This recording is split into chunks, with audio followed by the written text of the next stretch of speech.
எந்த அதிகாரமும் இல்லாம, எந்த ஒரு கணக்கெடுப்பும் இல்லாம ஒரு காகிதத்துல 3% இடஒதுக்கீடு ஜாதிக்கு கொடுக்கிறேன் என்று எடுத்து கொடுத்தாங்க. ஆனால் அதை பத்தி நம்ம மக்களுக்கு புரிதலும் கிடையாது, அதனால ஒரு கோபம் வர்றது கிடையாது, இந்த நிலைப்பு ஏற்படுது என்று தெரியறது கிடையாது. அப்ப இதையெல்லாம் புரிய வைக்கிறதுக்கு புதிய தமிழர்கள் தான் புரிய வைக்க முடியும், வேற யாரும். இன்னைக்கு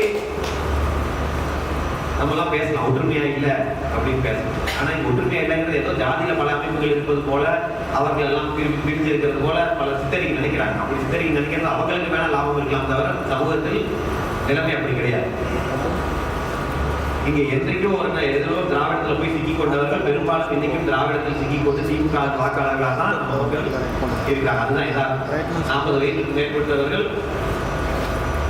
பெரும்பாலும் திராவிட கட்சியினுடைய மாயை சிக்கி கொண்டு ஏதோ ஒரு காலத்துல திராவிடத்தில் விரும்பி போனவர்கள் பின்பு சசிகலா கும்பலுக்கு பயந்து கொண்டு போய் திமுக போய் இன்னைக்கு சின்ன அற்ப ஆசைகளுக்காக சின்ன சின்னமா கிடைக்கிற வேலைகளுக்காக போய் ஒரு திராவிட கட்சியில் சிக்கியிருக்கிறார்கள்.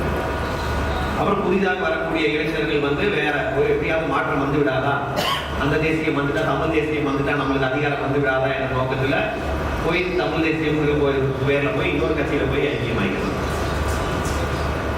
இப்ப புதுசா நடுவுல தேவேந்திர குல வேளாளர் பெயர் அரசாணை வந்து மோடி டேடி நரேந்திர தேவேந்திரன் என்று கொண்டு பாஜகவுக்கு ஆள் பிடிக்கிற வேலையும் நம்ம மக்கள் பார்த்துட்டாங்க. அப்ப இங்க என்ன ஆகுதுன்னா, நம்மளுடைய மக்களை அங்காங்கே பிரிச்சு ஒரு ஜாதி என்றால் அந்த ஜாதிக்கு ஒரு வரையறை இருக்கு. புதிய தமிழகம் என்பது அரசியல் கட்சி என்றாலும் அது தேவேந்திர குல வேளாளர்களை முன்னணி வீரர்களாக வைத்து உருவாக்கப்பட்ட ஒரு அமைப்பு. ஜாதி என்பதற்கு ஒரு வரையறை இருக்கு. வரையறை என்றால் அவர்கள் எங்கிருந்தாலும் அவர்களுடைய எண்ணோட்டம் ஒரே போல இருக்கும். மற்ற ஜாதிகள்லாம் அப்படிதான் இருக்கு. அவர்களுக்கு யாரும் போய் சொல்ல வேண்டாம்.